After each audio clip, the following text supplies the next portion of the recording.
Drumsticks, Chapter 1, read by Ellen Pierce. Growing up in Kenai is not exactly what you would call easy, just as it isn't easy in any city of Botswana. Baralong had grown up in the dusty, desolate streets, where the neighbouring barefoot youths would play football, and where the tribal rhythms permanently invaded the hot, pungent African nights. He had just turned 14 when he heard about a group of friends that had decided to try their luck in the nearby city of Garabon. In the same way as many adolescents before him, he was attracted to the affluence of the Western lifestyle. Just as a moth is attracted to the light, he was doomed to share their fate. Even selling his body for a couple of miserable rands for a year wasn't enough to shatter his dreams. His young, emancipated ebony body had a future foretold. He placed himself willingly into the hands of fate, hoping against all that life would at least give him an opportunity. The poor worked to the bone Baralong spent years accepting any job available, but as he suspected, they never paid up as promised.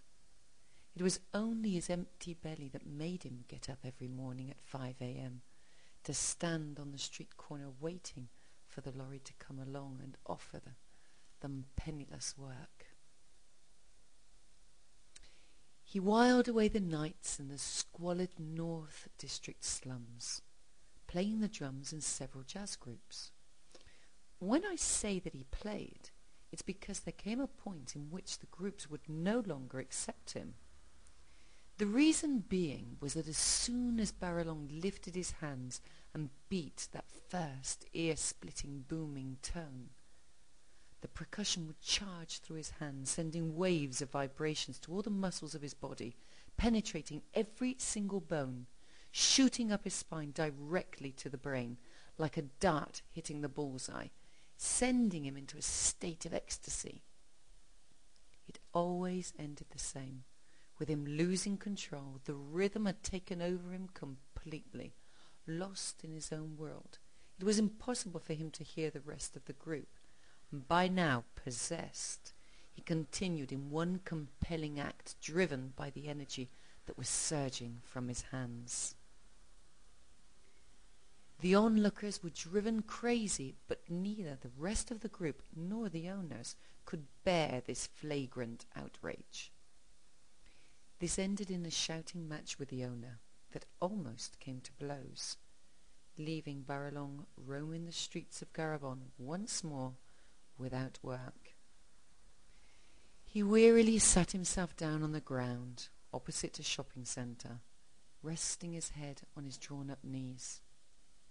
Out of the corner of his eye, he noticed a worker dragging out an assortment of metallic canisters and tins of paint, stacking them haphazardly, ready for collection. As Baralong watched, he sat up straight, paying more attention to what he could see across the road. He didn't see them as canisters, nor as tins. To him, they were drums. Reaching into the back pocket of his grubby jeans, he pulled out a penknife and quickly trimmed down a couple of sticks. Baralong ran across the road, picking up as many canisters and tins as he could carry, and took them back to where he had been sitting. He carefully arranged the collection around him. He picked up the sticks, balanced on them in his hands, and began to pound.